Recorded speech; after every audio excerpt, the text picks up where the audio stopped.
Buenos días otra vez. Entonces, ahora sí estamos iniciando las mesas con las ponencias respectivas que constituyen el cuerpo, digamos, principal de nuestra conferencia. La mesa que me toca moderar se titula Música, Etnicidad e Identidad. Y los participantes en ella son Alejandro Augusto Prieto Mendoza, de la Universidad Nacional de Colombia, Jesús Augusto Heracles Rosas, de la Pontificia Universidad Católica de Chile, y Javier Silva Zurita, de la Universidad de los Lagos, también de Chile. En el primer lugar de las exposiciones le corresponde a Alejandro Augusto Prieto Mendoza, de la Universidad Nacional de Colombia. Alejandro es lingüista y músico, es un doctorando en estudios amazónicos por la Universidad Nacional de Colombia, sede Amazonas, y se especializa en la documentación lingüística y musicológica de la Amazonía, con énfasis en la música vocal. Actualmente vive en la ciudad de Leticia y se dedica a estudios sobre primera infancia, canciones de cuna y canciones infantiles en el pueblo Maguitá, también llamado Ticuna. También participa en procesos de documentación y fortalecimiento en el Archivo Digital de Lenguas Indígenas de la Amazonía y forma parte del Laboratorio de Lenguas y Diálogo Simétrico. Entonces le cedo la palabra a Alejandro Augusto Prieto Mendoza para que nos presente su exposición. Buenos días, ¿cómo están? Esa ponencia la he titulado Arrullos y Cantos Infantiles Maguta. Voy a hablar más de los arrullos o de las canciones de cuna antes que las canciones infantiles por cuestiones de espacio, la verdad que me salió lo demás. Para comenzar, podríamos preguntarnos qué sabemos sobre la canción de cuna y o el arrullo en la Amazonía, y la verdad es que sabemos prácticamente poco o nada. ¿Por qué? Porque la musicología, antropología y lingüística amazónica se ha dedicado casi por entero a cantos más de corte ritual, chamánico, de cuestiones mágicas, y por lo general el orden privado de la cotidianeidad y otro tipo de voces han sido no excluidas, pero dejadas de lado básicamente dentro de la comprensión. Hay algunos estudios clásicos como Winstrand, que es como la titán de la musicología amazónica de la primera ola, pero en los últimos 10 años, sobre todo a lo largo de las etnografías sobre crianza y pensar este orden cotidiano de lo privado, ¿no? Como el fogón, digamos, cómo se arrulla y cómo se amaquea a un bebé, o sea, todo ese orden privado, en estudios más antropológicos como Caicedo, Con, Gómez Pava, Maecha Rubio y Santo 2022, se han nombrado los arrullos y los juegos infantiles, pero igual no han sido un trabajo a dedicación, por ejemplo. En Colombia, Perú, Brasil, y nombro esos tres países porque vivo en la triple frontera, entonces como mi marco de análisis siempre está allí. En Colombia está una documentación excelente, que es la documentación de los paisajes sonoros del Instituto Colombiano de Bienestar Familiar. Toda esta documentación, que es como de 40 lenguas indígenas de arrullos y juegos infantiles, está disponible en internet y la verdad es que es una documentación titánica. Luego en Perú tenemos ya un conocido de la musicología amazónica, que es Brabec de Mori, y él en el 2015, en su tesis doctoral, estudia cómo una melodía de arrullo o de canción de cuna se comparten con varias madres de la Amazonía peruana, entre ellas Ashánica, Gine, Amahuaca y Shipibo-Conibo. Y en el 2023 yo amplío esto con más madres de la Amazonía peruana, colombiana y brasilera e identifico una melodía de canción de cuna basada en el villancico chachapoyano del siglo XIX, Niño Manuelito, que de hecho también se canta acá en Arequipa. Y en Brasil hay un estudio que hasta ahorita es el más completo, que es el de Farghetti, Las Canchigas Gininar, que ella trabaja del pueblo Yuruna en el Alto Xingu. Entonces, este es el libro hermoso, Falda de Bichos, se lo recomiendo, la verdad. Es el de la izquierda, es de Agua, Viento y Verdor, y como para hacer un poco de cherry, el de abajo es el artículo que acabo de publicar y que invito a que lo lean. Entonces, los arrullos guagua de los Magutá. He titulado esto como una protección cantada para dormir porque, digamos, si solamente pensamos en la canción de cuna como un acto de dormir, se aleja todo, por así decirlo, el contexto propiamente magutá de la cuestión.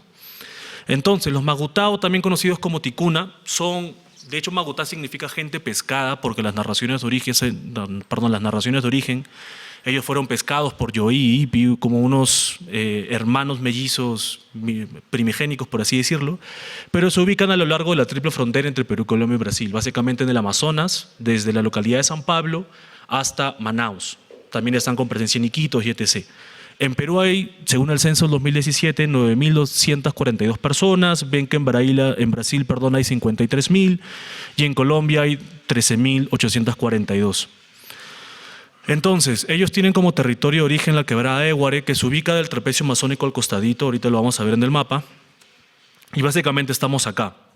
Arequipa no sale en el mapa pues porque ya no me entraba, pero acá está la ciudad de Iquitos, este es el río Amazonas, acá comienza el río Amazonas, ¿no? Marañón, Ucayali, etc. Y toda esta parte sombreada en azul son a lo largo de las comunidades magutá. Entonces, yo específicamente estoy trabajando en esta parte, en la parte de Brasil es más difícil llegar, y esta parte es Colombia, Parque Nacional Natural de Macayaco, etc. Y, digamos, la vertiente norte y la parte sur es Perú. Entonces, principalmente yo trabajo más en Cuchillococha, que es una comunidad nativa o centro poblado anexo a la ciudad, la última gran ciudad peruana en el Amazonas de Caballo-Cocha, pero también como vivo en Leticia y prácticamente me estoy desarrollando ahí, visito las comunidades de Mocagua, Nazaret, y la verdad es que la misma ciudad de Leticia es una ciudad muy indígena, entonces es como lo más normal es interactuar con magutás o también llamados ticunas en el día a día. Luego de ello, para hacer un pequeño balance, en Cuchillococha trabajo específicamente con la profesora Dorisa Guerrero, y para nombrarla porque ella es una profesora de educación intercultural bilingüe y se especializa específicamente en primer grado, segundo grado y tercer grado de primaria, pero en sus 30 años de experiencia docente ha compuesto canciones, adivinanzas, cuentos infantiles, pues como les digo, durante 30 años. Entonces, gran parte de esta ponencia y trabajo y lo demás viene a partir de su experiencia. Ella es la profesora Dorisa Guerrero, estamos ahí en el patio de su casa y para poder escuchar su voz.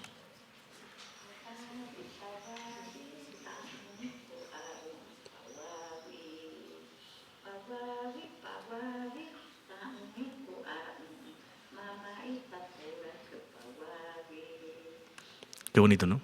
Entonces, como les digo, tiene 30 años de experiencia docente. Ella publicó este libro, el libro Cauré, que es un libro enteramente escrito en magutá, donde se enseña a los niños el alfabeto, las oraciones, sujeto, verbo, predicado, pero también a partir del canto. De hecho, vemos ahí en la imagen una pequeña transcripción musical con una de las composiciones de la profesora. Y para cerrar esta pequeña introducción, en Mocagua trabajo con el Museo Etnográfico Magutá de Mocagua. Este museo fue creado por el doctor Abel Santos Angarita, mi parcero, por así decirlo, gran amigo también. Y este museo es muy importante porque fuera de toda la colección etnográfica que tienen, que digamos, Abel Santos es el gran lingüista magutá, por así decirlo, colombiano, además de todo lo que tiene el museo y lo demás, que este es el museo pequeño, pero lo importante es la actividad del museo como tal, no un local, sino una actividad, una práctica. Tienen 180 cassettes grabados del año 1990 hasta el año 2005, en una documentación que el Instituto Colombiano de Bienestar Familiar llevó a cabo, etc. Y durante todo el año pasado hemos ordenado, limpiado, archivado y digitalizado estos cassettes. Entonces, gran parte de esta reflexión que tengo en torno a los arrullos y los juegos de crianza y de infancia, pues vienen de este patrimonio sonoro del archivo del Museo Etnográfico Magutá de Mocagua, que lo pueden consultar, de hecho. Este año creamos el Archivo Digital de Lenguas Indígenas de la Amazonía y en esta colección estamos subiendo esos materiales grabados de manera, poco a poco, la verdad. Y acá hay un canto infantil, lo único infantil que voy a poder nombrar en esta ponencia. Para pasar específicamente a la cuestión del arrullo, sobre breve caracterización de los mismos. Es un género exclusivamente femenino, también lo pueden cantar los padres y lo demás, pero eso es considerado extraño por los magutás. De hecho, dormir se dice bu aru pe chiga, bu es niño o bebé, aru de, pe dormir, chiga acerca de. Tienen como nombre el género de arte verbal o el género cantado, tiene como nombre guaguae, que pues guagua ya nos saca una pista bastante grande, hay una influencia quechua a lo largo de todo, es como les digo, entre Madre Sachanín, Cayín y lo demás. Son siempre improvisados, de longitud reducida, y se emplean una serie de fórmulas constantes como pa' mí, que quiere decir mi seno o la metáfora mi leche, y pa' guagua, que es el vocativo, ¿no? O bebé, por así decirlo, o bebito, toma mi leche, que si no viene lo que vamos a ver ahora en adelante. Y lo importante es que estos arrullos tienen una influencia, o sea, no son solamente magutá, hay una serie de características compartidas, como les digo, desde la Amazonía central del Perú hasta Manaos. Una serie de cuestiones lingüísticas, melódicas, la influencia del villancico chachapoyano Niño Manuelito, hay un montón de quechuismos como guagua, cuchi, huaca, y hay una bilabial vibrante múltiple. ¿Qué quiere decir esto? Para cantar. Así. Entonces, esto lo voy a pasar porque si no ya me quedo sin tiempo, y para que podamos escuchar ahora sí.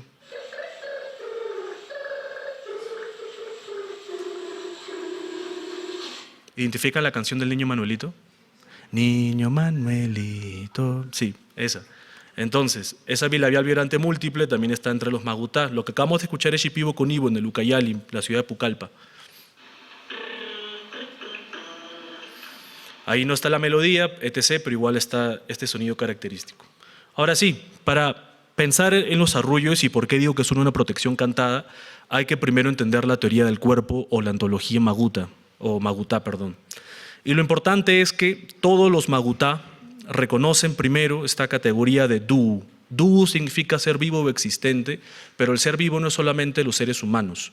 De hecho, las plantas, los animales, el aire fuerte, los naite y los engoo, que vamos a ver que son espíritus, etc., ellos también son duu y también tienen esos 4 principios. El principio del kwa, nae, pora y mau, que ahí están las traducciones. Entonces, todo ser vivo tiene esos 4 principios y por lo tanto todo es gente. De hecho, esa es la traducción que los magutá suelen decir. Esa planta también es gente y por lo tanto me puede cutipar y debo de tener una relación saludable con el espíritu animal o con el padre que está cuidando a esta planta como tal. Entonces, hay que como alejarnos de esa categoría moderna de la separación de naturaleza y cultura, donde el humano es como el sujeto por experiencia frente al mundo animal. No, acá animales, plantas, humanos, naites, espíritus y etc., todos comparten sociabilidad y todos interactúan entre sí mismos según la ontología magutá. Entonces, como les decía, animales y vegetales también son duu. En las narraciones de origen se manifestaban también, o digamos, tenían los mismos principios y han perdido esta forma, ¿no? Esta forma original, y ahora solamente se manifiestan a través de los sueños o en los sueños como bajo apariencia humana, según Goulart, que es antropólogo francés que ha trabajado mucho con los ticuna. Lo importante de esos 4 principios es que el mau se otorga al nacer, es inalienable, o sea, nadie te lo puede quitar. Pero los otros uno los puede perder. ¿Cómo? Porque te enfermas, o sea, pero no es una enfermedad física, es el cutipo. De hecho, creo que cutipar es una palabra muy, muy peruana también, ¿no? Es una enfermedad espiritual, el cerro te puede cutipar, una planta, etc., y hay que llevar una serie de protecciones justamente para evitar esto, ¿no? Y lo que está en rojo, cuando un niño está recién nacido, su cuerpo de él es muy débil y entonces pueden llegar con facilidad los males de la naturaleza, puede enfermarse, puede quedar inválido, de hecho puede morir. Y lo que nosotros vemos, como por ejemplo, ¿no?, una diarrea excesiva en un bebé de 8 meses, los magutá, según su ontología, le entienden como el cutipo de alguna enfermedad espiritual como tal. Por ejemplo, el padre o la madre no siguieron las provisiones alimenticias en las dietas, o se casó algo de manera inesperada, o llevaron al bebé al monte, donde está el árbol de la lupuna, y el árbol de la lupuna es resguardado por el curupira, que es o el chuyachaki, ¿no?, etc. Y entonces, esta es la representación de los naites en el Museo Etnográfico Magutá de Moquegua, y en todo caso, los bebés, podríamos decirlo de esta manera, están en un peligro ontológico, porque acaban de llegar al mundo y su cuerpo pues no ha recibido los consejos, no se les ha soplado tabaco, todavía no tienen la fuerza necesaria para poder realmente establecer relaciones saludables con todos los duu. Y por lo tanto, padre y madre deben hacerle una serie de cuidados, pero no solamente el bebé, sino también ellos mismos. Entonces, hay una serie de dietas, régimen alimenticio, como les digo, soplada de tabaco, pintada con huito. Al bebé se le pinta con esta semilla de color negro, ¿no?, durante hasta como los 8 meses se les pinta con huito para justamente resguardar su cuerpo-espíritu de la amenaza de los naite y de los engoku, que ahora vamos a ver cómo son nombrados. Y como les digo, el cuerpo Magutá entonces se protege con huillae, con cantos. Acá el canto no es solamente una cuestión estética, sino es literalmente una protección del cuerpo espíritu. Se protege también con ukue, con ícaras, con aures y con una serie de otras prácticas de protección. Y además entonces, para pasar esto, leamos, esto es un extracto de una tesis sobre crianza y embarazo de Santos Morán, la hija de Abel Santos, que como les digo era con quien estoy trabajando. Leámoslo. Consumir el pescado llamado cucha, un pez que tiene una piel acorazada, aletas afiladas y algunos espolones, porque en el momento del parto la mujer podría sangrar más y el proceso de cicatrización del vientre estaría más lento. Además, a las gestantes tampoco se les está permitido ir al puerto en horas de la noche, ya que Yehuae, la boa negra, puede lanzarle dardos al vientre generándole dolor de estómago o provocarle un aborto. Entonces, como les digo, es ontología del mundo, es una cosmovisión, por así decirlo, aunque la palabra no me gusta mucho, donde uno tiene que mantener relaciones saludables con espíritus o con los dúo como tal, ¿no? Pero estas relaciones saludables se ven en todas las prácticas humanas, o sea, ¿no? Es a través de las dietas, de los consejos, de cómo hablas, a dónde vas, qué comes y etc. Y como les decía, esos cuidados no solamente atañen a la madre, sino también al padre. El padre, por ejemplo, tiene que guardar lo que se conoce como la cobada, que es básicamente una serie de protecciones de dietas, de descansos físicos y etc., llevados a cabo por el padre. Por ejemplo, no puede ir a cazar durante el primer mes del recién nacido. ¿Por qué? Porque justamente los espíritus animales o los espíritus de los animales pueden cutipar al padre y por lo tanto cutipar al bebé y etc. por extensión, ¿no? Y como les decía, entonces el bebé está en peligro. Acaba de llegar al mundo, no tiene los 4 principios, solamente tiene el Mau, no tiene los otros 3, todavía no se le ha rezado suficiente, su cuerpito todavía está muy débil y por lo tanto está propenso a que los espíritus lo enfermen. Como dice Nimue Ndayu, el gran antropólogo brasilero o nacionalizado brasilero, en 1952, una etnografía hermosa sobre los ticuna, el llanto de los bebés menores de 2 años atrae a la sombra de los muertos, el cual quiere separar del cuerpo o robar el espíritu del bebé y por lo tanto amerita la intervención de un chamán Magutá. Ahora, todo esto realmente tiene sentido. Voy a pasar, y no sé si voy a pasar acá. Entonces, todo eso tiene sentido cuando vemos y escuchamos y empezamos a leer los arrullos Magutá. Por ejemplo, voy a pasar.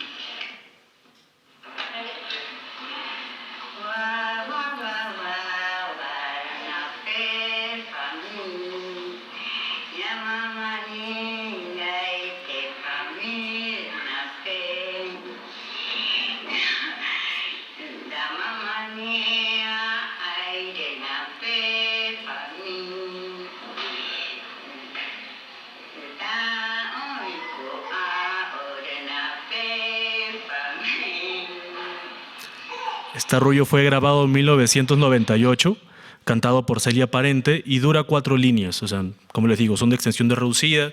Esto es un taller de ancianos donde estaban como resguardando y volviendo, ¿no?, a activar la memoria para la salvaguarda de las prácticas y etc. Y entonces las madres, no sé, pues se ponen a su bebito en el hombro con el cargador, con la parina también, o lo están amaqueando, ¿no? Y mientras le van cantando este arrullo, generalmente en el hogar o en la chacra como tal. Y como podemos ver en la traducción, bebecito, duerme y toma tu leche, aquí está el naite. Lo que podríamos entender como aquí está el cuco y te va a llevar.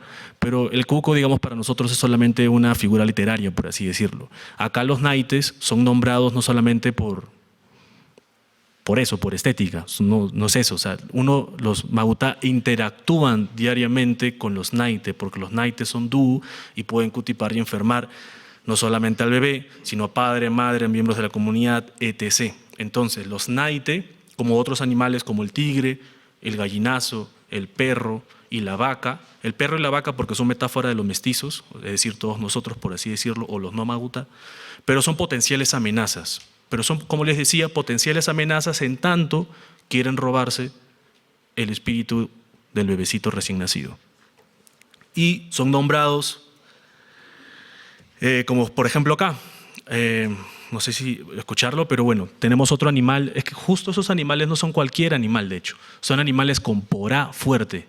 Recuerden que porá es otro de los 4 principios Magutá que habíamos visto acá, ¿no? Está acá, porá, poder o fuerza. Entonces hay animales que tienen el porá más débil y hay animales que tienen el porá más fuerte. Y uno de hecho justo cultiva su porá. Y como les decía, no se nombra a cualquier animal y no se nombra a cualquier entidad. Se nombra justamente a lo más peligroso, lo que realmente puede robarse el espíritu. Como por ejemplo los gallinazos, que esto es un tema recurrente en los arrullos de todo el mundo, ¿no? O sea, hay una amenaza, ¿no? Viene el cuco, te va a llevar, viene el gitano, no sé, viene el ladrón, viene el engurucu, que es el gallinazo, etc., ¿no? En caso sigas llorando. O por ejemplo acá va a venir el perro y te va a morder. Y es curioso porque justamente el perro y la vaca, como les decía, son metáfora de los mestizos. Entonces es un espacio también, por así decirlo, de crítica social y entender la alteridad de las jerarquías coloniales, por así decirlo. Entonces, no sé si me queda tiempo, creo que no, pero para cerrar, espero, eso es un comienzo, pero lo que quería contarles un poco, y aparte de socializar esos cantos y lo demás, es que los arrullos guagua, sobre todo comenzar a pensar el tema de los arrullos y las canciones de cuna, no solamente en el área amazónica y lo demás, pero son una protección cantada, es decir, son un género de canto que forma parte de los huillae, que son los cantos justamente que protegen el nae, el cuerpo, y uno protege el cuerpo porque este cuerpo, espíritu-cuerpo, ¿no? Siempre está al acecho de los naite y de los engoo, y además no solamente ellos, sino todo animal de pora fuerte. Es decir, es una ontología en la cual uno se relaciona, como les digo, de hecho es algo bien curioso porque el doctor Abel Santos siempre me dice, ¿quién dice que nosotros somos seres humanos? De hecho, la noción misma de ser humano es una noción moderna, biologicista, etc., ¿no? Y dice, no, acá nosotros somos dúo, es decir, tenemos el mismo porá o los mismos 4 principios, la misma sociabilidad, y ellos son gente también, y también tienen su origen, y también pueden cutiparnos, pueden escucharnos, también tienen maloca. Hago referencia a los animales y a las plantas, ¿no? Y entonces, estos animales de pora fuerte son el engurucu, el airu, el ai, la woca, quienes siempre están al acecho del cuerpo espíritu del bebé, o de uno en general, entendiendo de la teoría maguta, ¿no? Entonces, los arrullos son una excelente ventana para comprender los primeros cuidados, prácticas de crianza, el orden privado de lo cotidiano, a partir también de la música y etc., y otros géneros, para pensar la Amazonía también tan poco representada, por así decirlo. Y esta es mi bibliografía, las ilustraciones fueron sacadas de Luis Ángel Ramos del Águila, de Formaviap y etc., y espero que les haya gustado. Muchas gracias.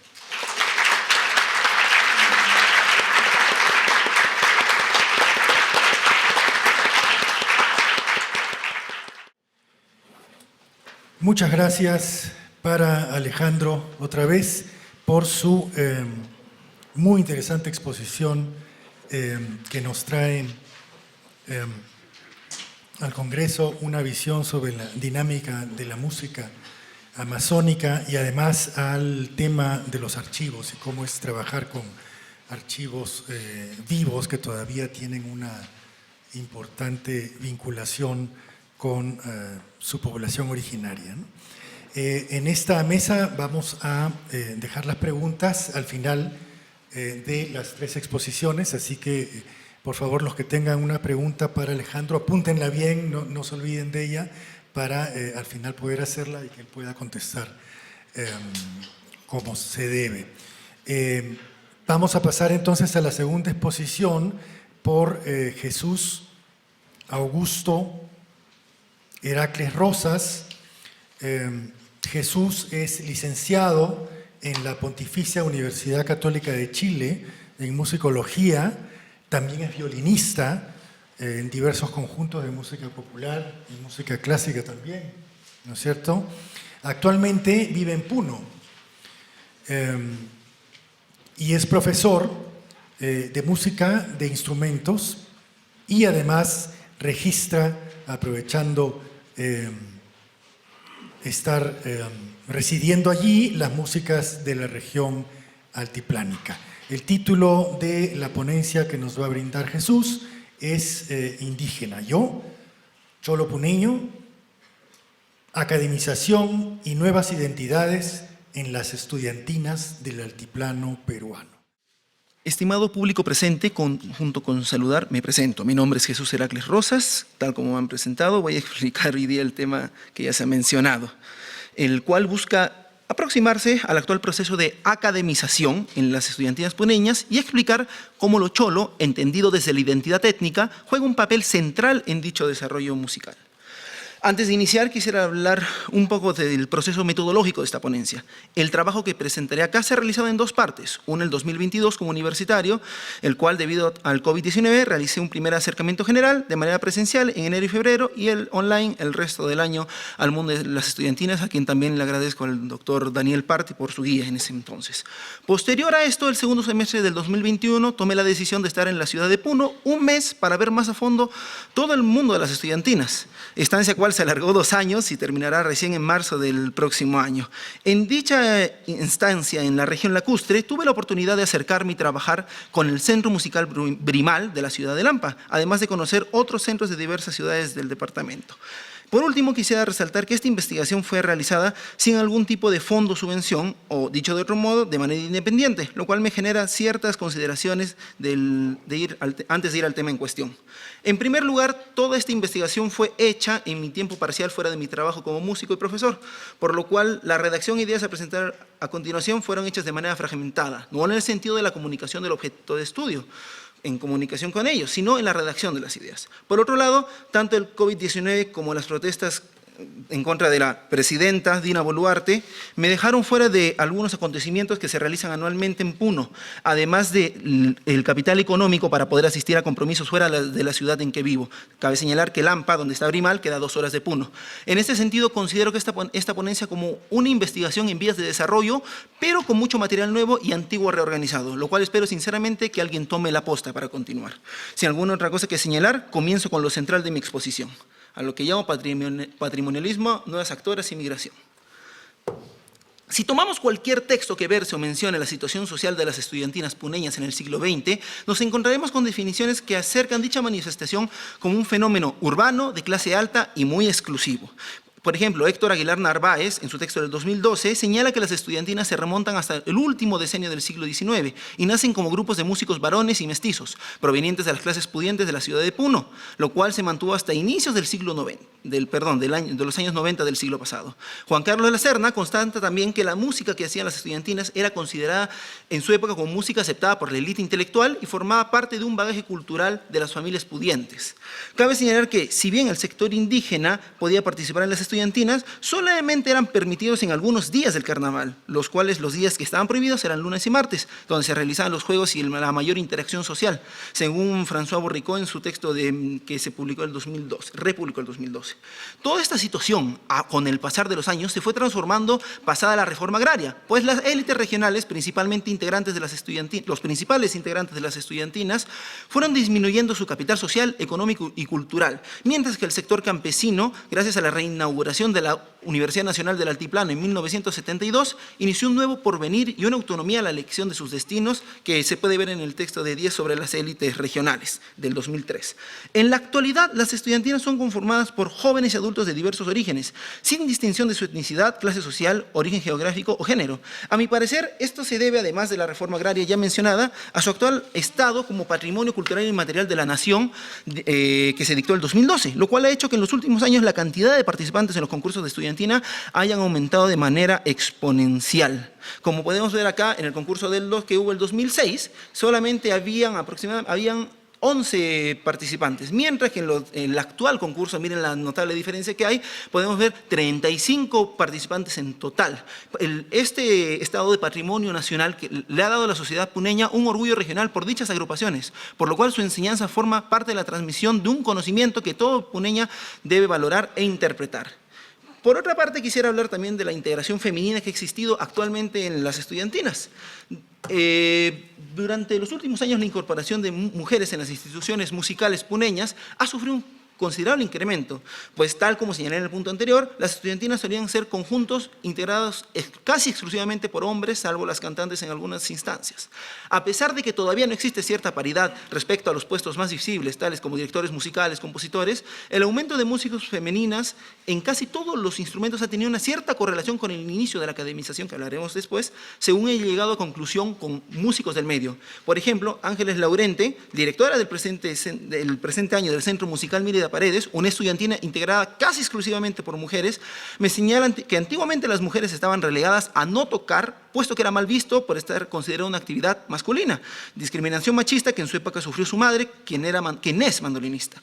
Cabe señalar que la creación de Mélida Paredes, según Flor Butrón, otra miembro fundadora de su agrupación, no estuvo exenta de comentarios que ella atribuye a ciertas conductas misóginas, aunque sin embargo tampoco generó una polémica demasiado fuerte. También cabe señalar, como aparece ahí, la importancia de Sinfonía por el Perú y la Escuela de Arte Municipal de Macusani, los cuales dieron la oportunidad de enseñanza a niños y niñas en su momento sin segregación de género, y lo cual, esto fue una opinión que me dio una violinista que mantiene su nombre en anonimato. Aquí podemos ver el Centro Musical Mélida Paredes, con un chico que está ahí de apoyo en acordeón.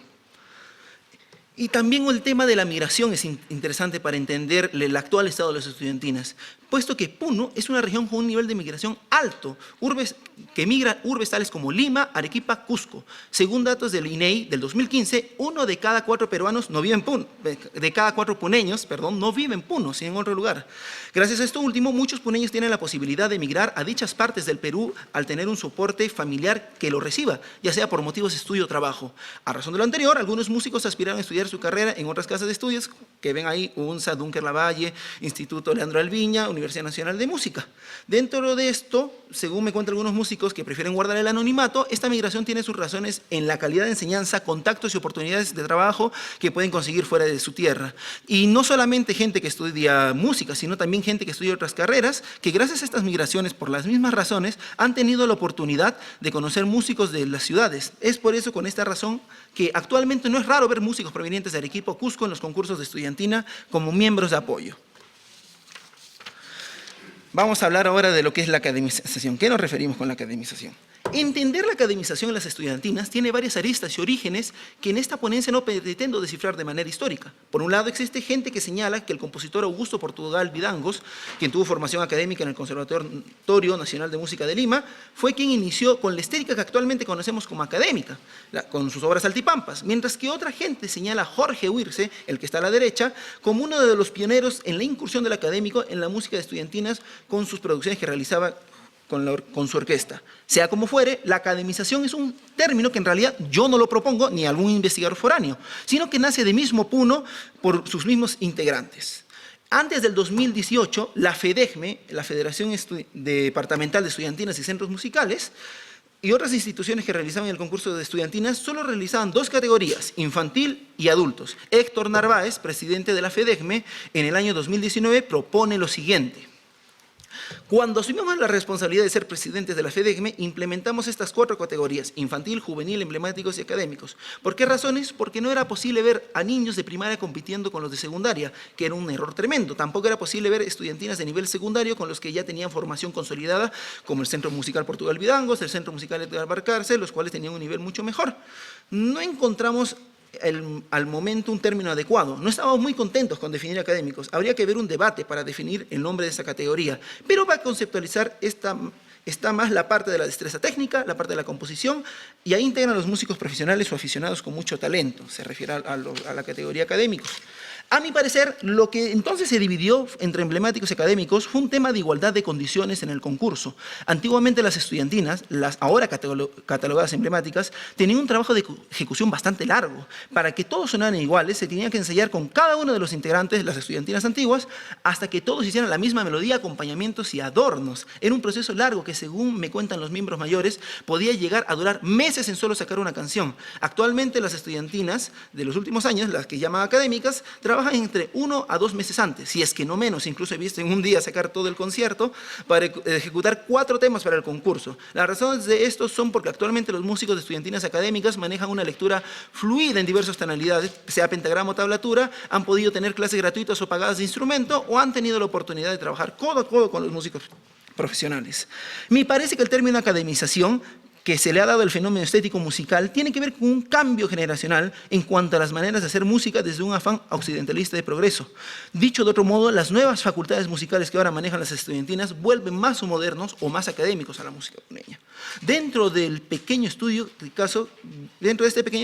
de caso que veremos a continuación, después de terminar con esto, veremos las características musicales claras. Por otro lado, me parece interesante que existan posturas de músicos puneños criados en instituciones fuera de Puno que no están de acuerdo con el término academización.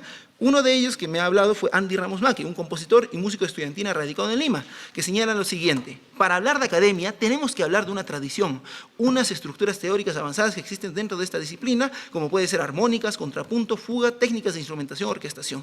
No existe una academización dentro de las estudiantinas en el sentido estricto de la palabra. Quizás hay un primer asomo, que justamente es principio de cualquier fenómeno movimiento artístico social. Yo creo más bien que estamos en una etapa de unos primeros indicios, porque justamente con estas inquietudes que están naciendo ya desde hace no pocos años, se está desarrollando una serie de búsquedas de conocimiento de la música académica para aplicarla en las estudiantinas. Quisiera hablar como un pequeño estudio de caso del Centro Musical Brimal. Me parece interesante hacer un par acá para tomar el caso de Brimal, que significa Brisas Melódicas Andinas de Lampa, como parte de todo lo dicho antes. Brimal es una estudiantina de dicha ciudad de Lampa, nace en 2006 bajo el seno de la familia Machicado Coila, quienes gracias a un feliz malentendido de ser un grupo latinoamericano en vez de una estudiantina, generan una instancia como familia de emprender la música sin ánimos de lucro. Fueron entonces sus miembros mayores, Juvenal Machicado, Adriel Machicado, Hilda Machicado, su esposo Julián Quispetito, que fue integrante del Centro Musical Lampa, un centro emblemático, y su hijo Midgor Quispe Machicado, quienes tomaron inicialmente el rumbo y la enseñanza musicales de sus familiares. En sus primeros años se mantienen fuera del movimiento académico. Brimal no lograba obtener primeros puestos que actualmente se ostentan, pues los jurados daban preferencia a las interpretaciones que tuvieran, desde una perspectiva academicista, mayor calidad técnica y lectura musical. Es así como el año 2012, Brimal toma la decisión de empezar a aprender, 2010, empieza a aprender dichas habilidades contratando profesores particulares de Arequipa y también buscando por internet información para autoenseñarse. Uno de sus miembros, Eric Fresnel Machicado Durán, me comenta lo siguiente. Aquí está. Primero nos trajeron las partituras para Brimal. Mi hermano las consiguió de su amigo, pues, Paul Becerra, y empezamos a buscar por internet qué notas eran, qué notas correspondían a la guitarra. Así nomás ha sido. Empezamos como deletreando nomás, interpretando poco a poco, sin conocer los acordes, nada de teoría. Ya después así empezaron a venir amigos de la Sinfónica de Arequipa. Les llevamos allá a Lampa a tocar para que toquen contrabajo, el violonchelo. Y ellos, aparte de eso, como en los ensayos nos empezaban a explicar un poco de teoría musical, y ahí entendimos las claves. El cómo estaba conformado la música puneña, nótese eso. Los compases, todo eso. Serían como unas 4 o 5 clases que habíamos tenido con esos maestros. Gracias al capital social que sus miembros mantenían, al estar radicados algunos en Arequipa, por motivos de estudio, Brimal inicia su proceso de la academización. Revisemos pues, y estos son los chicos del Gran Brimal. Algo del arreglo. Esto es un arreglo que hicieron en su época que eran emblemáticos. Como podemos ver, esto es una captación, es una toma de melodías andinas del campo, ¿no? Ver en esta figura, podemos ver que la captación es de carácter homofónico, registro acotado, sin indicaciones más allá de las notas en sí. Las voces habidas siempre son melodía, violín, mandolina, acordeón, y el bordoneo, bajo, como se dice en Puno, guitarra, violonchelo, contrabajo, las cuales además no son armonizadas, además de mantenerse siempre en tonos principales. Aquí podemos ver esto que es la captación. Por el contrario, por otro lado, el extracto del huayno en estilo académico que hicieron en su producción el año antepasado, además se divide en una introducción lenta y virtuosa, que es la que vemos en estas primeras hojas. Ahí el violín haciendo una introducción virtuosa, y también el huayno, que es lo que viene allá donde dice en el compás 12. Existe un uso de polifonía, amplio registro, como ven el violín vuela mucho más arriba, amplio registro, indicaciones de alteraciones de tiempo, juego de voces armonizado, juegos a voces armonizado, existe también melodía, contrapunto y bordoneo, ¿no? O solo melodía y bordoneo, como se puede ver acá. Y también uso de tonos secundarios. Todos esos cambios tuvieron impactos notorios en el desarrollo de Brimal. Brimal empezó a ganar concursos regionales, obtener financiamiento para grabaciones, salir en televisión abierta como en Miskitaki, aparece ahí, e incluso ser reconocidos por el Congreso de la República. Sin embargo, también implicó que algunos de sus miembros renunciaran voluntariamente por no sentir que podían alcanzar los estándares de la calidad que el conjunto necesitaba, eso incluyendo sus miembros fundadores. Y bueno, para ir al tema que esta mesa está pidiendo, quisiera hablar un poco sobre reflexiones sobre los cholos en las estudiantinas puneñas. Quisiera partir con esta cita bastante fuerte, que es de un libro ¿Dónde venimos los cholos?, de Marcos Avilés, y van a perdonar el lenguaje que se va a ocupar. Los cholos blanquiñosos nos camuflábamos, los cholos oscuros sufrían. Serrano de Les decían, alpaca, báñate, indio apestoso, hueles a queso, come queso, vicuña, vicuñita, me da pena tu vida, serrano, eso no te quita con nada. Yo tengo malas notas, pero puedo estudiar, tú eres serrano. Antes de hablar de cómo la etnicidad es un tema cultural importante para explicar la academización en las estudiantinas, quisiera comentar cómo este asunto ha sido tratado comúnmente por la musicología y más que todo por las ciencias sociales también, ¿no? La cita narra, la que vemos acá, la vivencia escolar del periodista peruano Marcos Avilés al llegar de Apurímac a Lima, uno de los tantos casos ochenteros de migración provinciana. Como primera impresión, pareciera ser que denominar a alguien como cholo serrano, voy a la palabra cholo, es un insulto que emplean ciertos grupos urbanos con pensamientos racistas. Varios músicos de estudiantinas entrevistados me han comentado haber sido víctimas o testigos de ataques racistas con esos apelativos parecidos a los que narra Avilés. Posiblemente por lo anterior es que la palabra cholo ha quedado categorizada como una palabra discriminatoria dentro del mundo académico, especialmente el sociológico, que podemos ver en textos de Bernal Heredia, Canepa, Paredes, lo cual ha causado su invisibilización y rechazo. Otros musicólogos señalan también que el ser cholo solo sería una etapa de transición entre lo indígena y lo mestizo, en contextos de mediación sierra-costa, tales como un texto de Romero del 2001, el texto de Tucker del 2003 o Turino 1999, ¿no? Esta última postura, ser cholo como una identidad transitoria, fue propuesta como una de las primeras veces, mejor dicho, por el fallecido sociólogo Aníbal Quijano en 1980, quien también fue el primero en proponer lo cholo como una identidad étnica. Quijano señala que la identidad chola se genera debido a un cambio geográfico y cultural campo-ciudad, la cual además está bien lejos de ser incaica o campesina, traducido ahora. Si bien comparto con Quijano que la identidad chola se ubica en un intermedio entre lo indígena y lo mestizo, no creo que ser cholo es algo de transición, ya que eso implica que quienes se autoidentifiquen como tal estarían a la expectativa de poder ser mestizos, cosa que no creo. Desde mi experiencia en Puno y en las entrevistas que he podido realizar, muchos de los músicos y compositores no me han demostrado algún comentario de desdén a sus tradiciones culturales de herencia quechua aymara o tendencias que busquen blanquearse. Inclusive muchos de los músicos que han migrado a Puno o otras urbes tienen como plan futuro volver a su región a trabajar y seguir tocando en estudiantina. Dicho esto, no me da la impresión que este grupo de personas quieran superar su actual etnicidad, ni mucho menos abandonar sus creencias autóctonas. Por otro lado, el reciente texto del etnomusicólogo Joshua Tucker del 2019 ha tocado por primera vez el tema de lo cholo en el Perú desde su experiencia en Ayacucho, con una notable introducción histórica sobre la cuestión peruana de la identidad indígena. Tucker afirma que ser cholo es una manera de ser indígena en el país, debido a las diversas políticas estatales que han preferido negar el apelativo de cholos y mestizos. Para lo anterior, por ende, los cholos sería una manera de estudio de indigenidad en el Perú que actualmente valora e incentiva el mestizaje, por lo que hace oídos sordos a los pueblos originarios. A pesar que personalmente considero totalmente valorable introducir dicho concepto dentro de los estudios etnomusicológicos, me parece que la clasificación étnico-cultural de cholo no es dependiente de lo indígena, sino que sostiene por sí misma. Absolutamente ninguna de las personas que entrevisté o me relacioné al estar en Puno se autoconsidera indígena, pues desde mi experiencia ser indígena dentro del Perú es igual a ser campesino, dentro de lo que tiene que ver una vida vinculada con el trabajo, con la tierra y no por ciertas características culturales que en la mayoría de los casos se pueden compartir con ellos. En relación a lo anterior, el antropólogo Frederick Barth señala que los elementos culturales no cargan la identificación étnica, sino la autoadscripción de sus participantes, lo cual varía dependiendo del lugar en donde estén o sus interacciones con otras personas.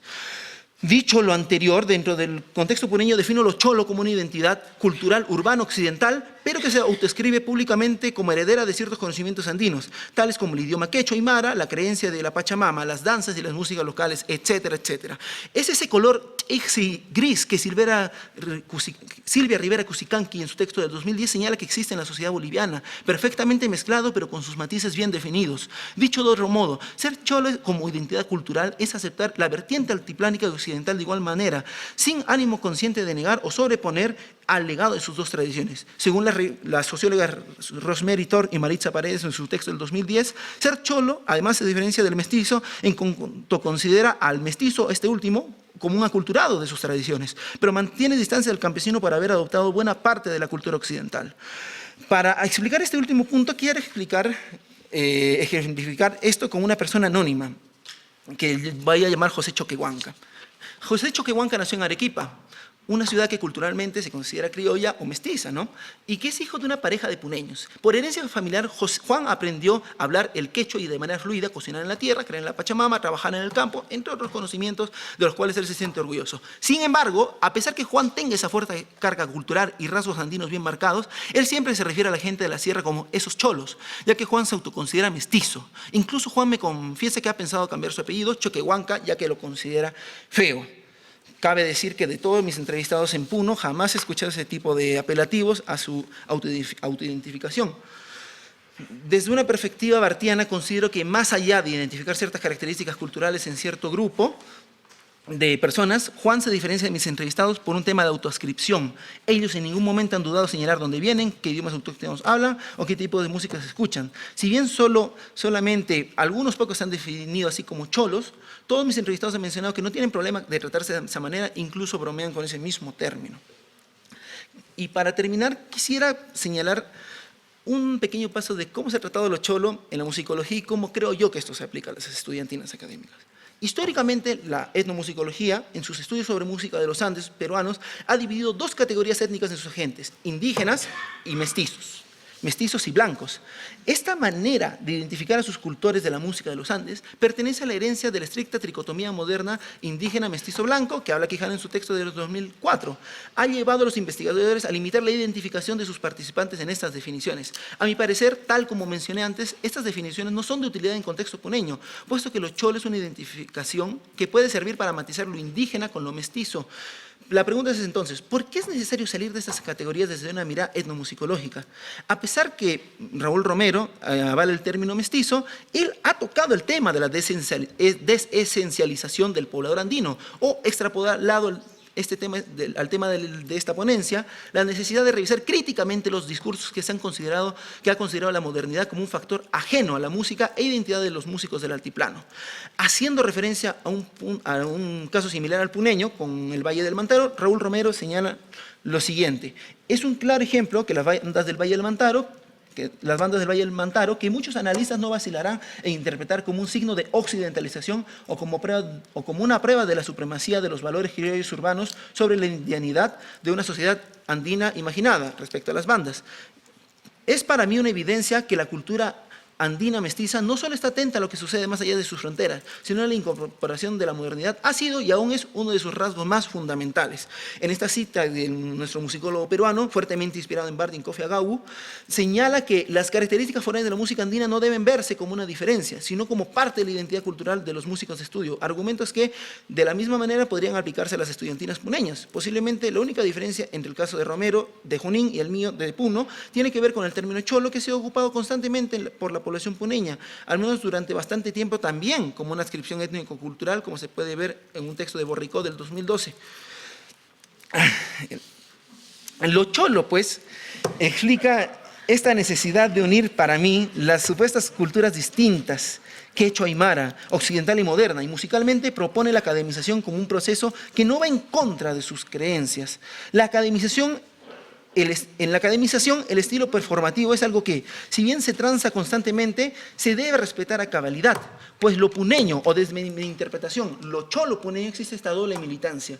Según los participantes en estudiantinas, no tienen problemas de estos cambios musicales de la academización, ya que, tal como señaló Julio Mendívil sobre el huayno en general, la guerra entre huaynos tradicionales y modernos no existe. Si ambos parecen reñidos, se deben a que comparten y disputan el mismo espacio cultural. Es decir, que si ambos están entrando y saliendo respectivamente de los supuestos opuestos, es debido a que los dos forman parte de una misma tradición. Por lo tanto, están estrechamente unidos y se alimentan mutuamente.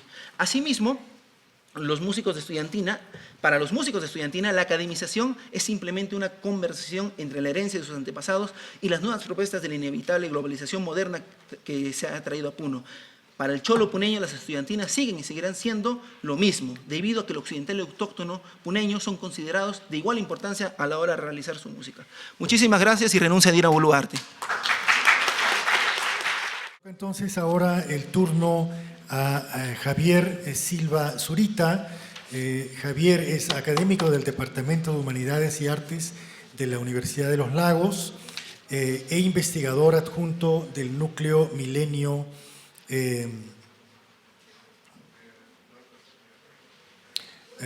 Disculpa, aquí no entendí muy bien las letras del Grupo Milenio. A ver si tú lo, si tú lo completas. El Núcleo Milenio en Culturas Musicales y Sonoras. Perfecto. Ok, muchas gracias. Es profesor de música de la UMCE Chile y realizó sus estudios de posgrado en Australia. Primero obtuvo su maestría en música en la Universidad de Melbourne y luego su PhD en etnomusicología en la Universidad de Monash, ¿no? Bajo la supervisión de la conocida etnomusicóloga Margaret Gartomi. Entonces, sin mayor dilación, le cedemos la palabra a Javier para que nos exponga su exposición que se titula La representación de la espiritualidad indígena en la música popular, el caso del pueblo mapuche en la música de anclaje. Adelante, Javier. Muy buenas tardes a todos. Primero, gracias por la invitación y gracias por su presencia. El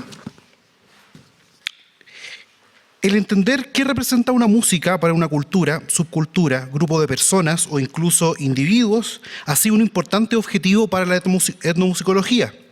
A través de un enfoque que entiende la música como representación, en esta ponencia discuto cómo la espiritualidad de un grupo indígena es representada en el trabajo creativo de una banda de música popular. El grupo indígena corresponde al mapuche, cuya música, religión y cultura ha influenciado de manera importante al contexto chileno. El grupo de música popular me refiero a Anclaje, una agrupación de la ciudad de Castro, en Chiloé, cuyo trabajo creativo se caracteriza por el uso de elementos musicales y discursivos vinculados a la cultura mapuche.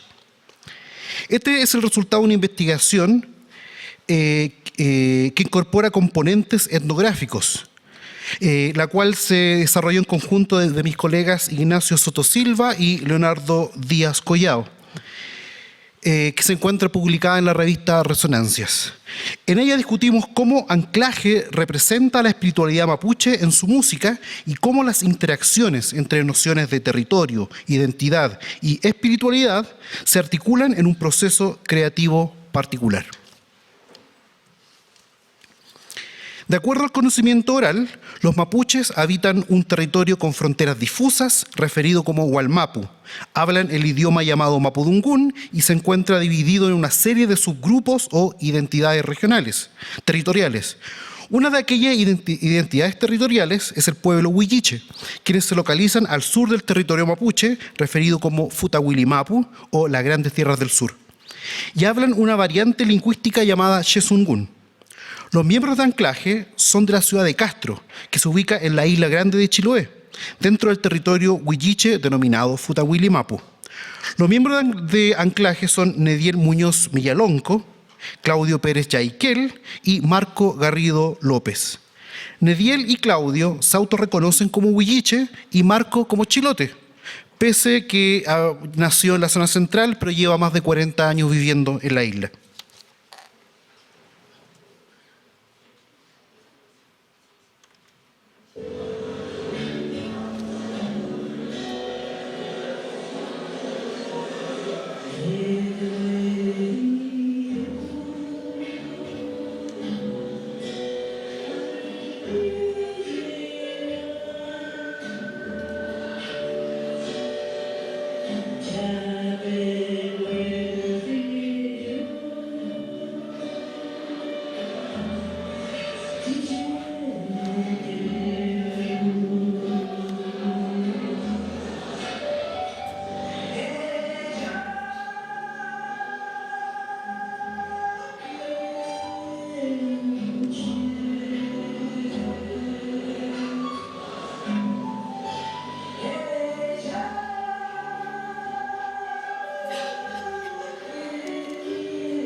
El video muestra una performance de la banda en un festival de cine realizado en Francia en 2015.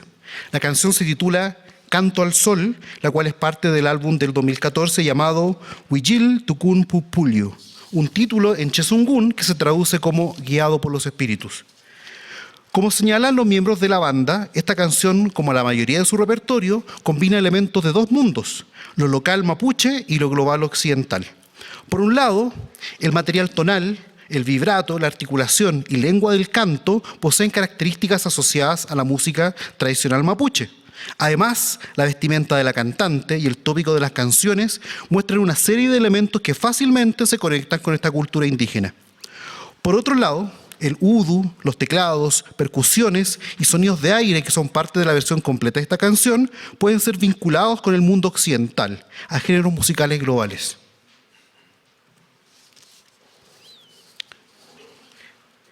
Como mapuche, nos referimos al amplio constructo asociado con esta cultura, el cual excede su dimensión tradicional e incorpora muchas veces estereotipos sociales y prácticas urbanas. De manera similar, nos referimos a la espiritualidad mapuche como la noción a veces ambigua y flexible que reúne una serie de ideas y creencias vinculadas a la cosmología de este pueblo originario, la cual no necesariamente es elaborada por sus especialistas ceremoniales o usada en prácticas rituales. Basados en las ideas de Jean-Paul Sarracine sobre las visiones de lo religioso y espiritual dentro de los discursos neoindigenistas, entendemos la espiritualidad mapuche como un set de elaboraciones recientes acerca de las deidades y espíritus del mundo mapuche, las que inclusive pueden presentar ciertos rasgos e interpretaciones paraindigenistas y animistas. Es importante recalcar que en esta presentación no se busca discutir la cosmología mapuche, sino la representación musical de una espiritualidad mapuche, la cual en este caso corresponde a la presente en los discursos de los miembros de anclaje y probablemente en otros miembros de su comunidad. Para acercarnos a la forma particular en que el imaginario espiritual mapuche es expresado en el trabajo musical de anclaje, utilizamos el modelo propuesto por Philip Bollmann, el cual sugiere que la música posee la capacidad de representarse a sí misma, así como de representar más allá de sí. Bollmann argumenta que uno de los principios más básicos de la etnomusicología es que la música es más que sí misma, y uno de los desafíos de la disciplina es la generación de explicaciones o metalenguajes que aborden la naturaleza representacional de la música. Así, la etnomusicología entiende a la música como representación y los conceptos y métodos aplicados en la disciplina buscan desarrollar explicaciones sobre los mecanismos de cómo ocurren dichas representaciones. En el modelo teórico de Bollmann, la idea de la música como representación posee una paradoja que configura dos grupos de representaciones. Además, cada representación ocurre en tres niveles. Por temas de tiempo no voy a abundar en el modelo, en la primera parte del modelo de Bollmann, pero ahí se ven los dos grupos. Uno primero lo mismo, donde la música trata de representarse a sí misma, y un segundo grupo, como lo otro, donde la música se representa, trata de extenderse más allá de la música, del sonido en sí. Pero sí, en el siguiente, bueno, decía que cualquier representación uno la podemos agrupar en uno de estos dos campos y en una de estas 5 expresiones, y cada representación tiene 3 niveles. El primer nivel contiene un objeto que es representado por la música. Por un lado, por ejemplo, si lo vemos en el grupo de lo mismo, música representando música, eso puede representar una estructura formal o un ítem musical, y en el grupo de lo otro, una historia o una identidad cultural. El segundo nivel posee un proceso implícito que nos señala cómo se produce dicha representación, a través de la estimulación de los sentidos, creando convenciones para organizar los sonidos, como la escala, arpegio, etc., entregando el poder a quienes poseen las tecnologías para representar, es una cita de Bollmann, o asociando un ítem musical con algún elemento social. Y el tercer nivel nos permite identificar ontologías específicas que nos dan luces sobre el cómo las representaciones generan entendimientos sobre la música, como articulación de conceptos sobre música, entendimiento sobre la calidad de objeto y sujeto de la música, o elaboración de metalenguajes para explicar un fenómeno musical.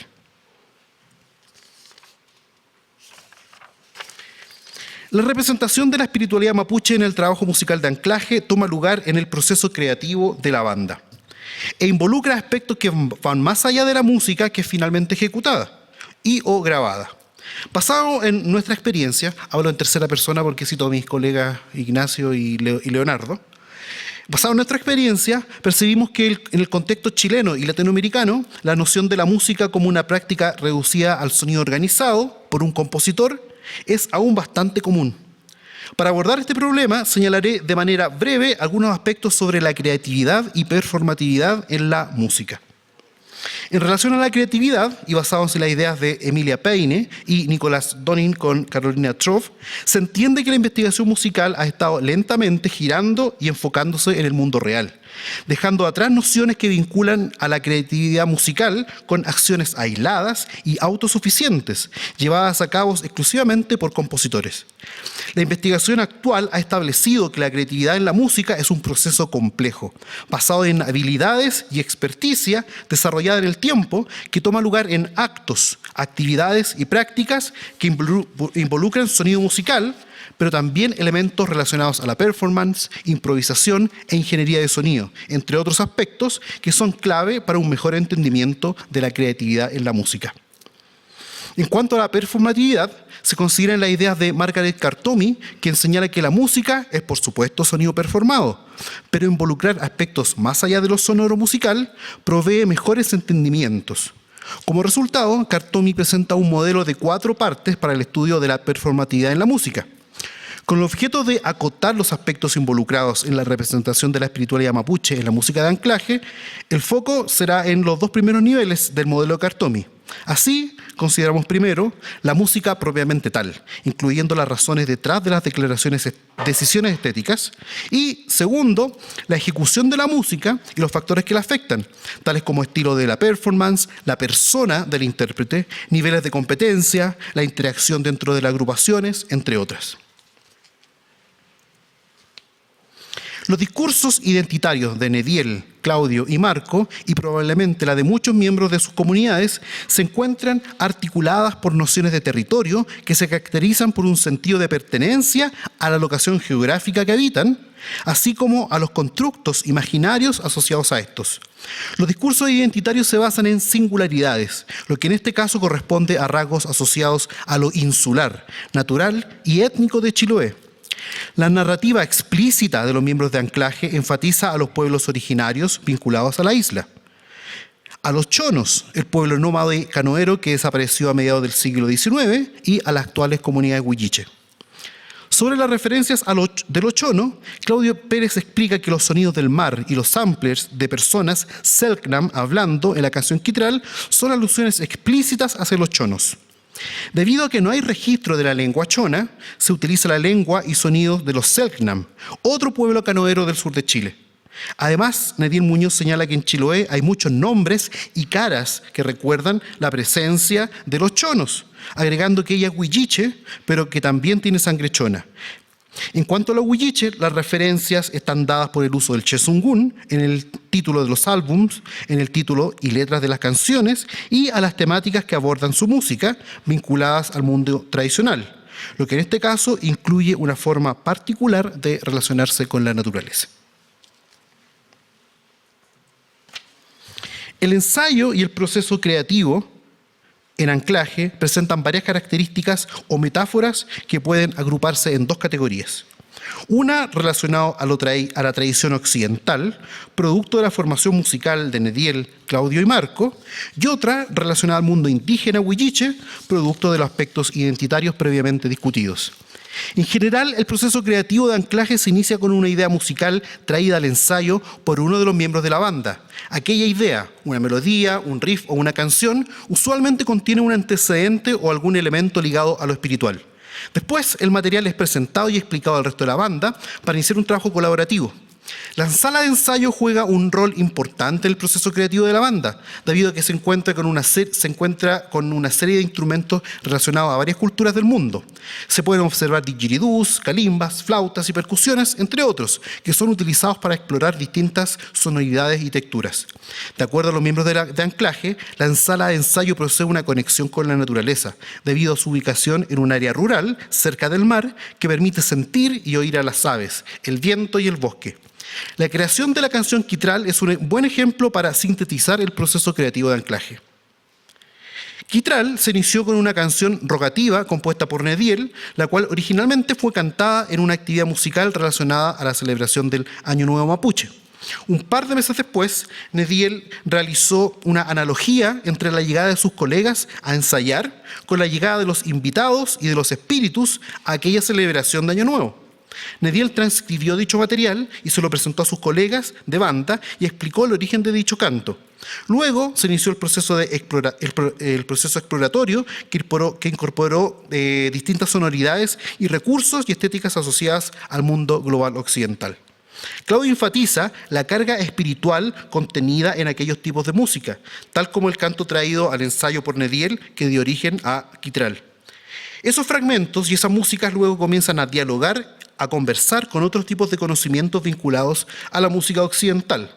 Los miembros de Anclaje son explícitos y consistentes en señalar que los materiales e ideas provenientes del mundo mapuche huilliche primeramente se relacionan a asuntos espirituales, mientras que los materiales e ideas vinculadas al mundo global occidental a asuntos artísticos.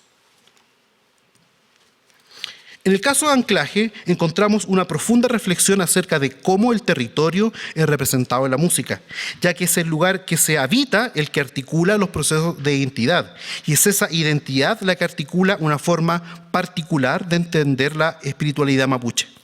Este constructo de territorio es el principal factor en la afiliación de las nociones sobre lo mapuche, huilliche, chono y la geografía de la isla de Chiloé. Y es ese constructo de territorio el elemento principal que sustenta las metáforas y formas de entender la naturaleza. En relación con el modelo propuesto por Bollmann sobre la música como representación y el caso de Anclaje, podemos destacar lo siguiente. El foco de esta ponencia ha estado en una práctica representacional donde la música representa algo más allá de la música, de una forma o manera localizada en la dimensión del otro, en la otredad, que en este caso se refiere a algo sagrado. Bollmann señala que la música representa lo sagrado, lo hace de dos formas. Primero, como una mediación entre lo secular y lo sagrado, y otra que realza lo sagrado. En el caso de Anclaje corresponde a la primera, mediación de lo secular con lo sagrado, ya que lo sagrado es ubicado en un contexto cotidiano y con características y agencia humana. Bollmann también señala que este tipo de mediación es común en varios grupos de indígenas americanos, describiendo ciertas características similares a las visiones panindigenistas antes señaladas. En relación a los tres niveles de representación, el primer nivel asociado a un objeto que la música representa, en este caso corresponde a una espiritualidad indígena, particularmente una asociada al pueblo huilliche. El segundo nivel, asociado al cómo la música representa, como una representación es construida, se muestra el uso de elementos musicales y discursivos asociados a una cultura indígena, tales como el lenguaje, instrumentos musicales y elementos estilísticos vinculados al mundo tradicional. El ensayo es crucial en la representación, debido a que las decisiones estéticas de anclaje son mayormente realizadas en dicho lugar y tiempo. Además, la sala de ensayo adquiere características que podemos conectar al concepto de lugar emblemático, resaltando ciertos actos rituales que son propios de cualquier práctica performativa, facilitando una conexión con lo sagrado. Sobre el tercer nivel, ontologías de la música, se identifican dos tipos de metáforas que subyacen las formas de concebir la práctica musical. Una de ellas es el entendimiento de la música como una expresión racional, construida desde nociones vinculadas a géneros musicales occidentales y globales. La segunda metáfora o explicación corresponde al entendimiento de la música como expresión espiritual, la que es construida desde nociones vinculadas al mundo mapuche huilliche. Estas dos metáforas o explicaciones sobre la naturaleza de la música pueden presentar ciertos aspectos dialécticos, pero en el caso de anclaje estos no se cancelan entre sí, sino se potencian a nivel musical y discursivo. Anclaje nos invita a cuestionar y desafiar las formas de entender lo indígena, particularmente lo mapuche. Anclaje se autorreconoce como una banda de música mapuche huilliche, ejemplificando constructos identitarios dinámicos que se alejan de los esencialismos sobre el mundo indígena. Para terminar, una cita de Nediel. Nosotros podemos tener mucha variedad con los instrumentos, pero nunca olvidamos lo que significa para nosotros la mapuñuque, la madre tierra. Ser parte de esto. Tú puedes serlo a través de la música, a través de la pintura, a través de la poesía. pero nace del Gulcantún, del canto mapuche, nace de la identidad, del canto nuestro, del canto originario. Porque esto no es un folclore, esto es un canto que constantemente se está recreando. Aquí no hay nada fosilizado y acá nada se dice porque es que esto se hacía así antes. No, así como la cultura gira. También la música debe serlo. Así como la cultura va cambiando, pero lo esencial es el sentido de pertenencia, que somos hijos e hijas de la tierra. Y desde allí armas toda la poesía. De todos los discos están relacionados con la familia, con este sentido de pertenencia. Muchas gracias.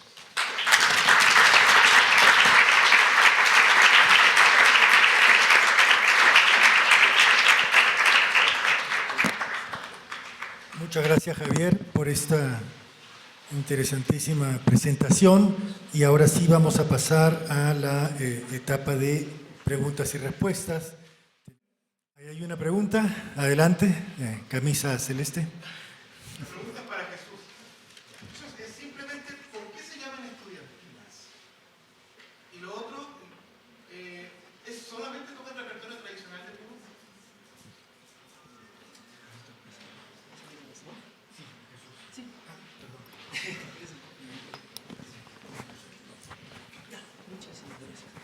¿Qué tal? Muy buenas tardes. Estudiantina en realidad es un término que viene de España, ¿no? Es un término que viene de España y que lo han escrito, como bien ha dicho acá el profesor Raúl Romero, muchas agrupaciones del sur. Bueno, lamentablemente en Ayacucho incluso ya están un poco que muriendo, también llamados centros musicales. Es un término español que se ha mantenido, pero cabe resaltar que ocupa el nombre centro musical. Centro musical también es un sinónimo que se ocupa ahora también. Que como me han dicho algunos cultores que se refieren como una institución grande, ¿no? Eso. Y los géneros que interpretan, sí, son en general, digamos, cabe decir, como dije a un inicio, ¿no? En un principio las estudiantinas eran instituciones de gente blanca, de alta clase, por lo que no solamente se dedicaban a tocar música de ahí, de lo que es Puno, llámese... bueno, Julio Mendívil me va a matar, digo el guayno, pero llámese el guayno, la marinera, la polca, la polca, valses, morenada. Yo he visto incluso, digamos, en espacios de dispersimiento, tocan morenada, cualquier cosa, pero lo que es el concurso, porque estamos hablando ahora del concurso, es solamente guayno, marinera y captación, que es una especie de, digamos, popurrí de muchos temas, del campo. Eso. Muy bien. Alter había levantado la mano primero. Adelante, Alter. Ah, Una moción de orden primero. adelante. ¿Podría repetir la pregunta para que quede grabada? Ah, perdón, ¿no ha quedado grabada la pregunta? No, o sea, porque está muy lejos del micrófono. Entonces, Ya, Alter hace la pregunta y tú la puedes repetir para que quede grabada. ya, perfecto. La pregunta anterior, por si acaso, fue sobre qué eran las estudiantinas, que ella le respondió muy bien. ¿Por qué se llaman estudiantinas? Y si tocan otros géneros aparte. Ya, muy bien, Jesús. Perfecto, Walter. Como estás en primera fila, mira, ¿qué te parece si te acercas? Improvisemos un poco como buenos músicos. Bueno, perdón la espalda, pero me dirijo hacia ellos. Parto de Alejandro y son en realidad dos preguntas terminológicas. Me gustaría que profundices un poco esta idea de por qué no hablas de cosmovisión y prefieres hablar de ontología, que es, digamos, un poco el concepto que utilizamos, porque me parece a mí muy curioso que muchas veces se ha tendido a usar el término de cosmovisión justamente para no ofender, ¿no? Es como que ahora estamos ya en otro sitio. Y la segunda pregunta es sobre... si están satisfechos con utilizar todavía el hashtag de música popular para lo que hablan ustedes, ya hoy en día, ¿no? Particularmente es un problema, siento que cada uno trata de resolverlo a su manera. En la cumbia tratamos de hablar de música popular urbana, que también es problemático, pero esa era la pregunta. Una pregunta específica para Alejandro y luego una pregunta abierta para los tres o cualquiera de los que quiera responder. ¿Qué tal? Oye, gracias por la pregunta. Sí, digamos, uno siempre está buscando términos, digamos, no solamente que sean analíticos, sino que también la gente se los apropie y pues los redefina a su gusto, beneplácito e historia propia, ¿no? Y cosmovisión, por así decirlo, los últimos 15 o 20 años de antropología ha tenido mayores críticas, sobre todo porque por lo general la cosmovisión se tiende de el otro, ¿no? Y ese otro es un sujeto racializado, etc., todo el bagaje colonial que pueda tener, ¿no? Entonces, como cosmovisión como tal, tiene mucho peso, el peso colonial, por así decirlo. En cambio, pues la cuestión ontológica también parte de un giro que ha tenido la antropología masónica, sobre todo desde el año 90 en adelante, que es con la cuestión del perspectivismo masónico. Y pues de hecho gran parte del trabajo que yo tengo está dentro de ese marco analítico, entonces como que ontología responde también, mi empleo a eso, ¿no? A ese marco analítico, y cosmovisión no, por todo esto, como les digo, de las cuestiones coloniales que arrastran. Eso. Y la otra pregunta era para, creo que los tres de la mesa, que era sobre música popular. No sé quién quiere responder primero. Okay. Bueno, discutir el tema de la música popular, quizás necesitamos un congreso solamente para aquello, pero también el tema de la utilización de los conceptos. Bueno, todos sabemos, por ejemplo, el concepto folclore tiene distintos significados en distintos lugares. El caso, por ejemplo, del sur de Chile, tenemos que la gente que los cultores tradicionales, realmente el término folclore es despectivo. De hecho, el mismo tema de Nediel dice, nosotros no hacemos folclore. El caso de música popular lo ocupamos principalmente, por lo menos en el caso de Chile, muchos cultores hacen música popular por un tema más de circulación. O sea, tenemos música que circula por los medios tradicionales, más que por un tema tema estético, sencillamente por un tema de circulación. Y el caso puntual de que estamos hablando, bueno, existe la música mapuche ritual, que es la que ocurre en ceremonia, tiene una función particular, y tenemos en este caso otra que también es música mapuche, es lo que dice anclaje. Hay muchos otros cultores mapuches que van a decir, esto no es música mapuche, pero en este caso ellos dicen que sí. Y es popular en el sentido de que circula en Spotify, va a festivales, se toca en festivales de jazz, en festivales de cine, y eso. Bueno, yo no ocupé el término música popular, estaba revisando acá todo lo que escribí, pero cabe señalar que a mí me gusta un término que ocupan en Puno, que es comercial y no comercial, del que se puede vivir y del que no se puede vivir. El caso de no se puede vivir del estudiantil. No se vive, es como prácticamente de manera burda decir un equipo de fútbol de barrio, ¿no? La gente abona, van a campeonatos y ganan un dinero bacán, es para el mismo grupo, ¿no? Y creo que es añadido un poco a lo que dicen acá en Puno, se diferencia así, es el término que se ocupa entre músicos, entre comercial o no comercial, si se puede vivir de eso o no se puede vivir, eso. Bien, muchas gracias. ¿Ningún otro comentario al respecto? Ok, bueno, ya tenemos un tema para el próximo congreso. Gracias, Alter. ¿Alguien levantó a media aula? Sí, por favor, tú. Un poco la pregunta para Jesús también sobre, bueno, él habla sobre la estudiantina que tiene un origen mestizo, o sea, una tradición mestiza. Sin embargo, en Puno hay como que una tradición sonora de la estudiantina. ¿Nos podrías explicar un poquito cómo es lo cambiando con lo nuevo que dices que, o sea, hay nuevos arreglistas, nuevos músicos que van haciendo nuevas versiones y que hasta hace unos años atrás no eran tan bien recibidos, ¿no? El caso de Paul Becerra que mencionaste, por ejemplo, que él tenía la influencia de Virangos y le gustaba hacer arreglos y que los concursos muchas veces no lo toman en cuenta, pero ahora dices que sí se ha creado un espacio para eso, ¿no? Para música estudiantina que está con arreglo. Eso por un lado, ¿no? Y por otro lado, cuando hablabas de esto sobre los cholos, sobre la identidad de la estudiantina, si sabes algo sobre la función del chillador en las estudiantinas, ¿no? Marc Ponce habla un poquito que la presencia del chillador es como que el único elemento de origen indígena, el único elemento indígena dentro de la estudiantina, que de hecho el que lo tocaba no era de formación musical. Si nos puedes un poquito profundizar al respecto.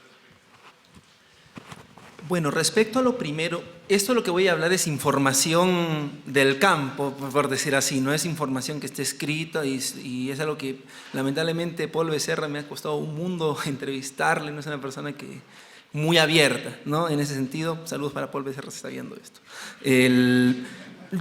Lo que pasa, por lo que tengo entendido, es que en el 90 ya empiezan a decaer muchos centros musicales. Empiezan a decaer una cantidad de centros musicales, empieza a bajar por esta cuestión de que... Ay, pensé que están diciendo algo atrás, ¿no? Ah, ya, que vi con la mano así, pensé que me estaban hablando. Ah, ya, no, chévere.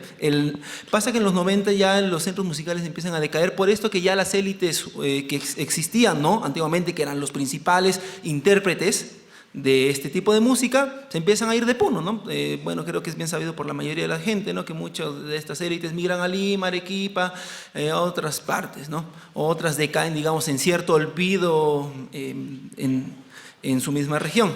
Pasa que esto de la academización, tengo entendido, inicia primero en 1990 aproximadamente, por ahí, por la creación del Centro Musical Ácora, que son los primeros, a mano de Augusto Portugal Vidangos, que empiezan a hacer música con partitura. Es el primero, tengo hasta ahora entendido, según lo que tengo, no puedo añadirlo por una cuestión de tiempo, ¿no? Pero son los primeritos ellos. Después de eso, otro centro importante, que bueno, Augusto Portugal Vidango se hace también cargo del Centro Musical Puno y de otras instituciones, viene lo que es Edgar Valcárcel, que es a favor de la familia Laurente, especialmente del profesor Laurente Cornejo, Víctor Laurente Cornejo, no, si no mal recuerdo. Víctor Laurente Cornejo, que es el primero que empieza a ocupar también partituras para criar educación musical con jóvenes, por lo que tengo entendido, y hasta ahora no he escuchado otra versión contraria en Puno, en otros lugares de Puno. Es ahí que Paul Becerra entra, que vamos a hablar. Paul Becerra es uno de los compositores más importantes actualmente en la escena de la música puneña de estudiantina, uno de los más importantes. Paul Becerra entra en lo que es 2006 con el Centro Musical Teodoro Valcárcel. Él nace, digamos, musicalmente de lo que es Edgar Valcárcel, ¿no? Y Edgar Valcárcel, Paul Becerra nace de Augusto Portugal Vidangos, me estoy equivocando totalmente, que él nace de Edgar Valcárcel. Posterior a eso empiezan sus mechas, digamos, en los concursos, y lo que pasa, me dice a mí Héctor Narváez, que es el que implementa esto, es que se dan cuenta que todos los años está ganando Edgar Valcárcel o Augusto Portugal, Edgar Valcárcel o Augusto Portugal, ¿no? ¿Por qué? Porque al tener partituras logran una interpretación que para el jurado, académicamente hablando, era bastante limpia y certera, ¿no? En comparación a los otros centros que, como tal dije, se demoraban como 4 meses en sacar una sola canción. O sea, imagínense, era literalmente como en la época medieval, no en un sentido discriminador, sino de que tenían que aprenderse todo de memoria, todito, y los bordoneos eran, digamos, exactamente iguales. El bajo, estoy hablando de 8 guitarras, 6 mandolinas, 2 acordeones, 4 violines, ¿no? Y eso pasaba en esa época. Y ya pues nace esto, y ya al darse cuenta que los centros musicales que inician con esa lectura están ganando en todo momento, es que la dirección del 2008 de Héctor Aguilar Narváez decide hacer esta división, ¿no? Entre académicos y emblemáticos. Los académicos de esta gente que lee partituras y los emblemáticos de esta gente que no lee partituras, ¿no? Yo lo veo así, la verdad, más sencillamente lo veo así. Yo creo que esa es la mayor diferencia. Y ese es el campo que se ha dado. Y bueno, Paul Becerra obviamente entra en una especie de fama, ¿no? También hablando cuando inicia esta rivalidad entre Edgar Valcárcel y Augusto Portugal Vidangos, entra en una especie de fama. Incluso me cuentan que el 2012, me cuenta la misma gente de la FEDECME, que en unos archivos que ellos tienen, que solamente en el 2012 solo se tocaron marineras de Paul Becerra, a ese nivel.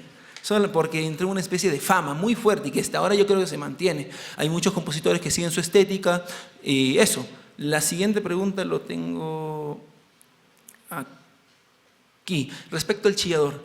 Es verdad, yo no quise por un tema de tiempo también incluir la investigación del profesor Omar, que es bastante, obviamente, un aporte gigante, pero lamentablemente el chillador ya está en casi desuso. El chillador actualmente, un estudiantina lo ocupó. De hecho, en académicos. Se está queriendo revivir, pero ha caído en completo desuso, la verdad. Por eso yo creo que no lo encontré en su momento, lo digo de manera abierta, como relevante, no en tanto sentido de que su tesis no es relevante, sino en tanto de que el chillador lamentablemente ha caído en un completo desuso y de hecho ahora agregan charango, ya no agregan chillador en las estudiantinas. Eso es lo que puedo comentar respecto a las preguntas. Una acotación, profesor. ¿Te referías al Centro Musical Teodoro Valcárcel? No, Augusto Portugal Vidal. No. Cuando dijiste Edgar Valcárcel. Edgar Valcárcel, no. Edgar era un compositor puneño, por cierto, claro. Pero sobrino de Teodoro. Claro. Yo vi el año 72 ¿ya? al Centro Musical Teodoro Valcárcel, claro. el Centro Musical con ese nombre. Así, Teodoro miren. Valcárcel. Miren, no. En claro. homenaje al compositor pues, nacionalista. Edgar Valcárcel es otro centro musical que nace en el 98. Es otro centro musical que nace en el 98 por la creación de la familia Laurente Fernández. Es otro. Teodoro Valcárcel, yo sé a cuál se refiere, es otro del 70 y tantos, ¿no? Usted sabe, es otro, aparte, que como les digo, estaba en competencia con Augusto Portugal Vidangos, que era de Paul Becerra. Sí, tomo nota, pero al fondo ya alguien había levantado la mano hace rato. Sí, por favor.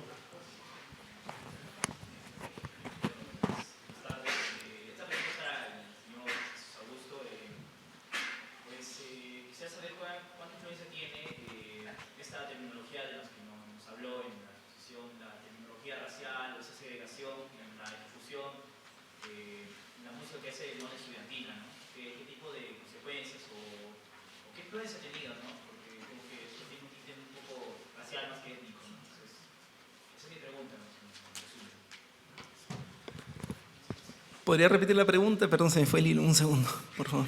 ¿Qué influencia ha tenido esta terminología racial que nos explicó en su ponencia, esta segregación, en las que nos dio un ejemplo, en la ejecución de la estudiantina, en la ejecución de la música, ¿no? Claro. Yo creo que, a lo mejor no lo expliqué bien en ponencia, haciendo mea culpa, tiene que ver con una cuestión de cercanía con el campo, o sea, de una cuestión de patrimonio, ¿no? Esto es nuestro patrimonio y esto es nuestra música, hablando en nosotros, ¿no? La sensación, digamos, de verse como cholo, hay gente que también ocupa la palabra mestizo, ¿no? Pero a los escucha así. Tiene que ver con una cuestión más de autoascripción, como dije, ¿no? De sentirse que la música que se está tocando es nuestra. Y en ese nuestro, los músicos de estudiantina ven, por ejemplo, las captaciones, que son full música de campo, es un popurrí música de campo, como algo que pueden, digamos, que hacen entre ellos. Cabe decir que ahora en las estudiantinas también hay gente de campo. Ahí está integrándose harta gente de campo, inclusive hay concursos en el campo ahora de eso, ¿no? Y creo que, miren, voy a pecar quizás por decir esto, me voy a arrepentir, pero visto de una manera más seca, ya no se ve como apropiación cultural. ¿Me entienden, no? O sea, antiguamente las estudiantinas, prácticamente la élite indigenista eran puros hacendados, ¿no? En cambio, actualmente quienes hacen no son hacendados, son gente de clase media, alta, baja, que trata con música que la ve como propia, por este regionalismo que existe ahora, ¿no? No ve como, digamos, el campo como otro. No sé si se entiende mi respuesta. No se ve como otro. Eso. Perfecto. Siguiente pregunta. Adelante. ¿Habías levantado la mano? Bueno, para dos ponentes. Quería primero saber acerca de las orquestinas, ¿no? Si es por un tema de edades los concursos, y si es por edades, o si se divide por diferentes edades, si en algún momento hay alguna barrera que sea por edad. Por ejemplo, hay un niño que es muy bueno y hay un señor que no es tan bueno. Si hay esa barrera, quería saber eso en cuanto a los concursos. Y la otra pregunta es acerca del estilo mapuche. Si la sala de ensayo, en este grupo en particular, era una limitante. Por ejemplo, si ellos iban a otra sala o estaban en otro lugar físico, hubieran llegado a un mismo resultado.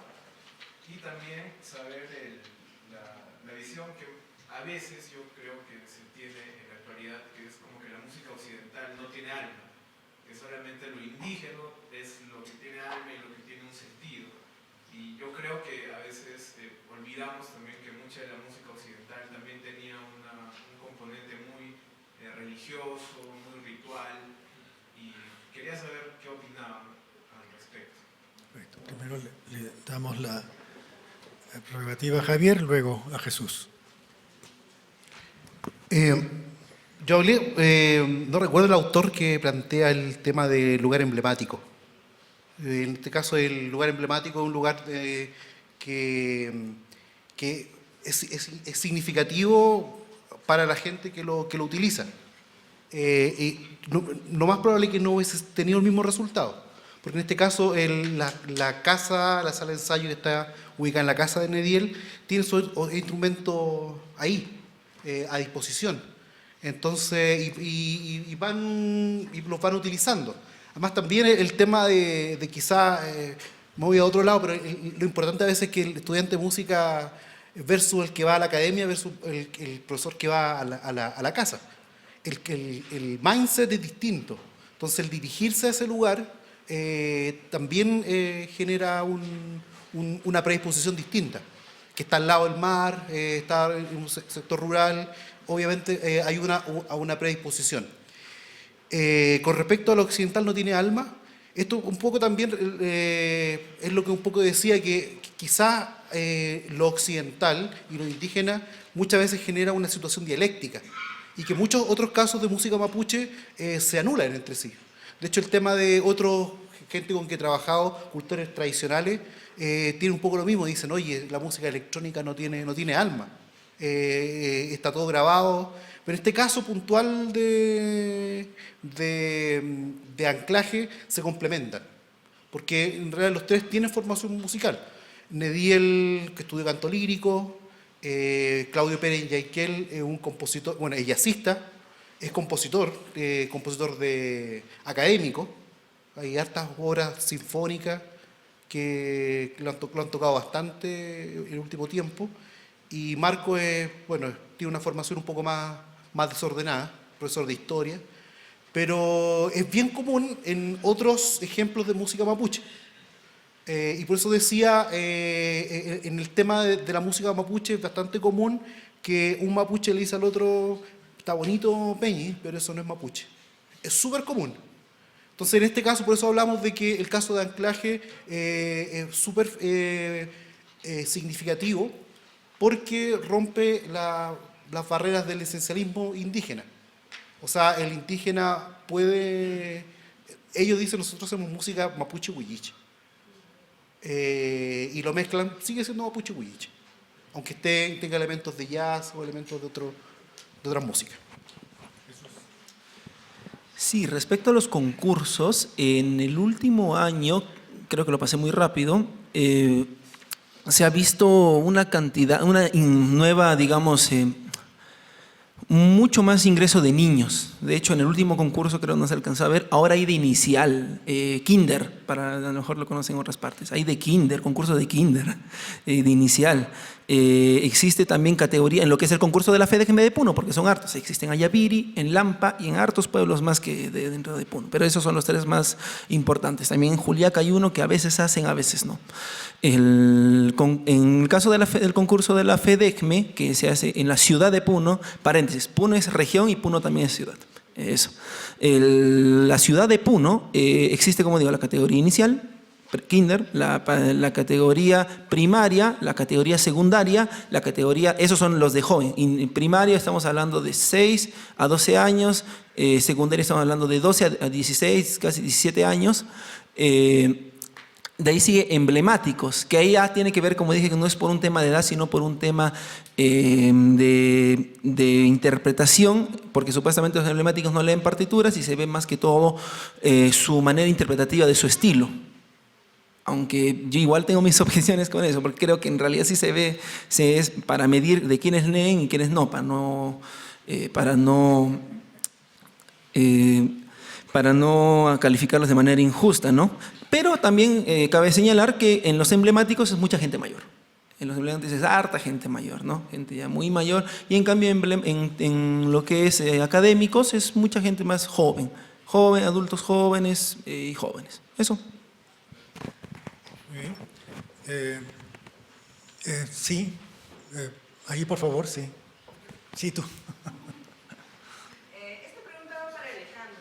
Yo quiero felicitarte primero por tu trabajo, porque hay muy poca gente que investiga sobre música de la Amazonía.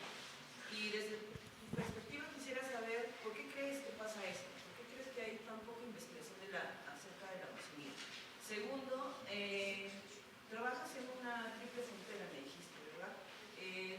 También quería preguntarte si has visto similitudes dentro de los cantos, por ejemplo, en Brasil.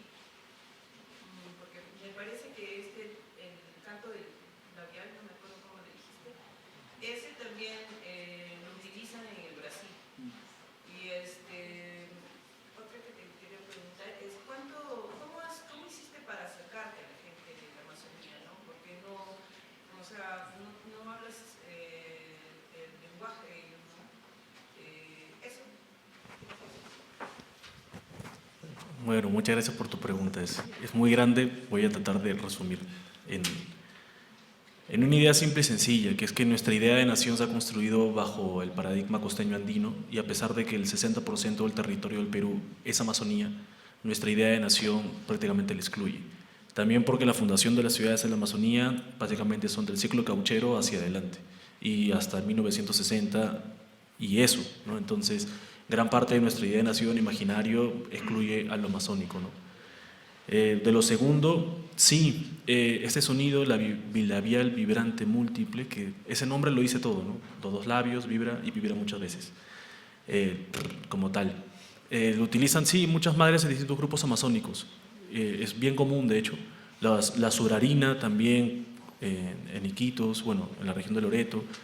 He encontrado incluso que en Brasil y en Amazonía del Baupés, incluso en Colombia, también se utiliza ese sonido, así que podría ser lo que se conoce como en lingüística un rasgo arial, mucho más grande que solamente lo que yo denomino la red Ucayali y Amazonas. Todo eso está por investigarse porque, como les digo, la socialización y contactos, difusión y como rasgos formales de cantos, eso está en pañales en Amazonía. Para la ecuación chamánica se ha estudiado mucho, pero para, por ejemplo, cantos del orden cotidiano, cantos de madres, eso la verdad es que hay 2 o 3 estudios, no más. Y sobre cómo me acerco, pues al final soy lingüista, soy músico, pero mi aproximación siempre va a ser desde la lengua, ¿no? Y pues intento aprender, ¿no? Creo que mi metodología de campo es cantar con la gente. Entonces me aprendo los arrullos, los cantos de juego de niños, y ahí comienzo a aprender la lengua y empiezan a salir otras cosas. Y no soy fluido en mabutá porque la verdad es que es una de las lenguas más difíciles con las que me he topado y está siendo bien difícil aprenderla, pero cantar puedo. Entonces ahí con las madres eso ya pues te alivia el corazón, o sea, porque de hecho pues llega un extraño, ¿no? Por más que me recomienden, no, sí Alejandro, tienes que conocer a esta profesora, etc. Yo llevo mi mochila, me tomo mi bote, llego, no sé, pues nos empezamos a reunir 1 mes, 2 meses, ¿no? Ya te vuelves pues del blanco extranjero pues al blanco, al profe, porque es casi que es la categoría que me ponen, ¿no? Pero eso, se tejen amistades, se tejen como historias comunes también, y creo que eso, yo me aproximo desde la lengua y desde cantar con la gente. Gracias, tenemos tiempo para, si no me equivoco, son 6 para la 1. ¿Mi reloj está en buen estado? ¿Sí? Ya. Ok, tenemos tiempo para 2 preguntas de mediana duración más. Primero tú y después tú, ¿no? Sí, ¿Claudia? Sí. Estoy sin lentes, disculpa. Sí, soy yo. Ok, ya. Hola, ¿qué tal? Bueno, primero quería felicitar a Alejandro y a Javier porque me pareció muy bacán lo que nos han expuesto el día de hoy. Pero mi pregunta hoy es para Jesús. Mira, que la voy a tener que leer porque me ha costado sintetizar, ¿ya? Me parece muy interesante lo que nos has expuesto el día de hoy porque nos habla de una manera muy particular que tienen los propios buscadores, los propios creadores de entender lo académico en sí, ¿no? Y por eso a mí me estaba como dando vueltas en la cabeza hace rato querer saber cuál es el impacto que tú ves que este proceso de academización está teniendo en las dinámicas musicales, en la socialización de los repertorios y en los contactos intergeneracionales que de por sí todos ellos sustentan la práctica musical de la estudiantina actualmente, ¿no? Porque dado que existe esta separación que se da desde el 2010, me parece como muy interesante querer saber eso, porque es evidente la evidencia que nos has dado que ahora pareciera que hay una mayor práctica de estudiantina, ¿cierto?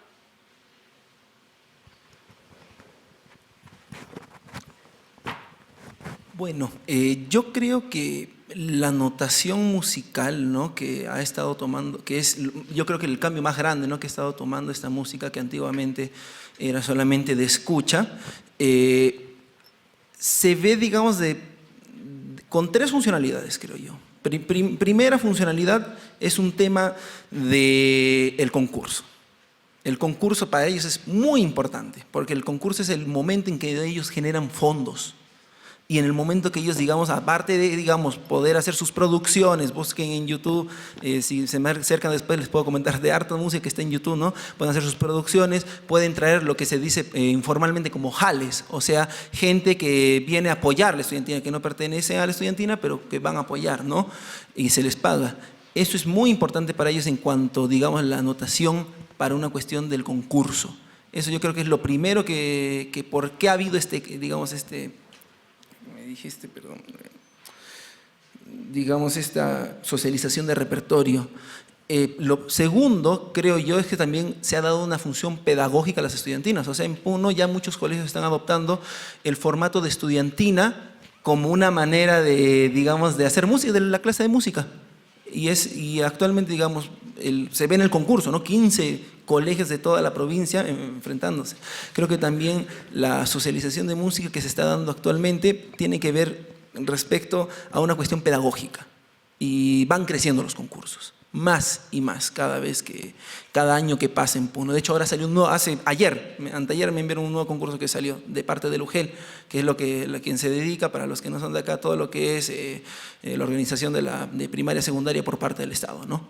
Y lo tercero que veo también es de que ahora, digamos, esta socialización tiene que ver con la figura del compositor, que se da, creo que es algo bien sabido, ¿no?, de la figura del compositor como esta persona que ahora no solamente quiere que se toque su melodía, sino también su arreglo, ¿no? Aunque aquí hay algo bien interesante que quiero acotar que no añadí. En Puno existe algo que es el compositor y otra persona que le dicen el orquestador. Muchos compositores orquestan, ¿algo así? ¿Se escucha? Sí. Orquestan sus propios temas, pero otra gente no. Y aquí existe algo bien interesante porque hay orquestadores y compositores. Los orquestadores, nadie habla de ellos. Es como un tabú a veces hablar del orquestador. Y es bien interesante porque el del orquestador parece renacimiento, ¿no?, de Da Vinci haciendo su obra mientras los demás ayudantes no. Y de hecho al orquestador se le paga en muchas de esas ocasiones. Así que podría decir que en cuanto a lo que me preguntas de la socialización de la música, es bien complejo porque depende a qué vaya, a qué concurso vaya o a qué instancia vaya, ¿no? Va a depender si es para clases, para concurso o para grabación. Ahora, respecto a la otra pregunta respecto a la cuestión generacional, ahí sí hay un tema bien que a mí me parece personalmente un poquito triste que no se está dando atención. Los caballeros no pueden aprender a leer partituras, muchos de ellos. Y ha pasado de que muchas estudiantinas se están volviendo o de jóvenes o de adultos jóvenes. Brimal, por ejemplo, como lo dije creo en la ponencia, ya hay 3 miembros que ya no tocan. Se han autoexcluido porque dicen, no, yo los hago perder en los concursos. Y se está dando que digamos, como cambio que se está dando, está para el que puede en un académico, ¿no? Prácticamente. El que puede aprender a leer partituras, genial, bienvenido, aquí, siéntate. Quien no puede leer partituras, lo siento, cuídate, para lo que es carnavales, que ahí todo el mundo viene, que es otra instancia que no toqué para nada, porque no quería meterme mucho en eso ni recibir preguntas, es otro tema. En carnavales todo el mundo puede venir a tocar. Esa es otra instancia. Estoy hablando ahora, digamos, de la estudiantina cuando van a concursos, ¿no? La estudiantina cuando van a concursos es ahí el todo por el todo, ¿no? Y eso también me di cuenta, no solamente en Brimal, creo que puedo intuir que está pasando en varios lugares, que muchos caballeros o personas que también les cuesta, ¿no?, la lectura musical, y porque muchos de las estudiantinas no son músicos de carrera, son gente, como digo, como un equipo de barrio de fútbol, ¿no? Son gente que se dedica porque le gusta, no se están quedando fuera, ¿no? Y porque aparte el nivel está subiendo harto, cada año mucho más. Eso. Gracias. Solo nos queda tiempo, lamentablemente, para una pregunta muy, muy breve, también para una respuesta que ruego que sea breve igual.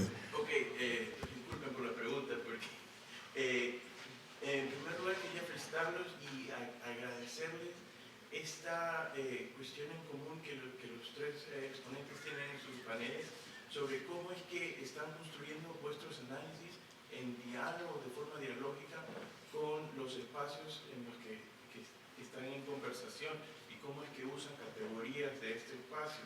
Entonces, la pregunta viene para los 3 en cómo es que están pensando su posicionalidad y su relación con los espacios sobre los que están escribiendo y analizando.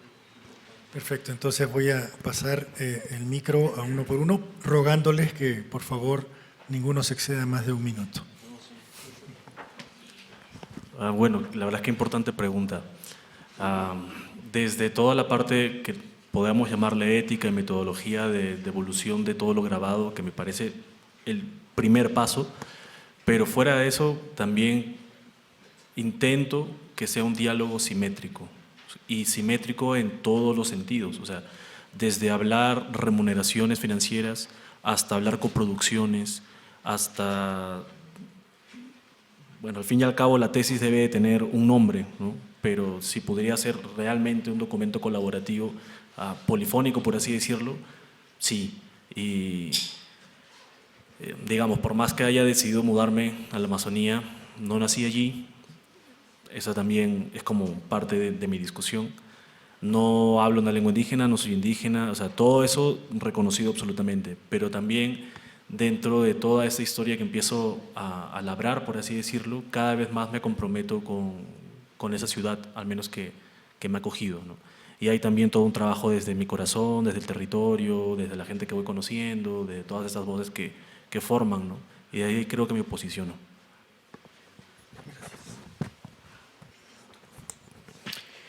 Bueno, el caso puntual de lo que presento hoy día es mucho más simple en la posicionalidad con respecto a otros géneros o estilos de música mapuche.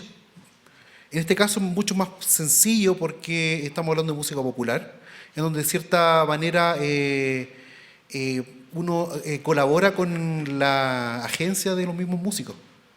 Y también, pero igual está el tema de tener el feedback de ellos del trabajo. En este caso, antes de publicarlo, es complicado porque está el tema, tampoco uno puede llegar y cambiar algo. Es como la ética del periodista, o sea, yo te lo entrego, pero al mismo tiempo es mi opinión o la opinión de los críticos, de los investigadores. Entonces, es bien complejo ahí también el tema de la retroalimentación. Pero en este caso, para ellos le encantó, nos felicitaron y es fácil la posicionalidad en este caso, porque como te decía, ayudamos a la agencia de este caso de los músicos del artista. Bueno, en mi caso yo entro como un alterno, porque yo en mi caso nací en Chile, ¿no? Entro como un alterno, pero acá en el Perú. Nací en Chile y ese nacimiento para el nacionalismo peruano siempre va a ser como un otro, toda la vida, eso lo tengo claro. Sin embargo, a medida que va pasando el tiempo, con la gente que he ido, especialmente con Brimal, al darse cuenta que soy hijo de peruanos, que viví en un barrio peruano, es como que eso han intentado quererme igualar. Yo obviamente tengo claro que no es así, obviamente de manera académica, ¿no?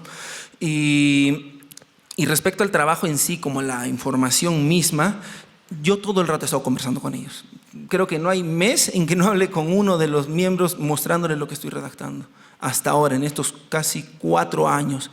Porque para ellos es muy importante, por ejemplo, ustedes no me dejarán mentir los que han hecho, digamos, entrevistas, para ellos es muy importante esta instancia porque lo ven como que está en un lugar de prestigio, ¿no? Que se está llevando su música y su institución a un lugar de prestigio.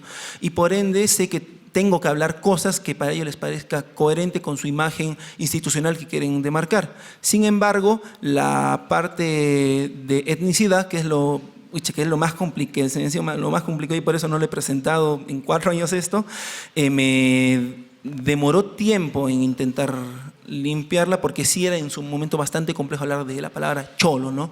Inclusive en algún momento pensé serrano, pero me doy cuenta que es un término que acá lamentablemente me iban a funar en Puno, así que no lo ocupo. Eso. Muchas gracias a los 3 excelentes ponentes de hoy y también que nos han dado 3 excelentes ponencias. Pido un gran aplauso para ellos.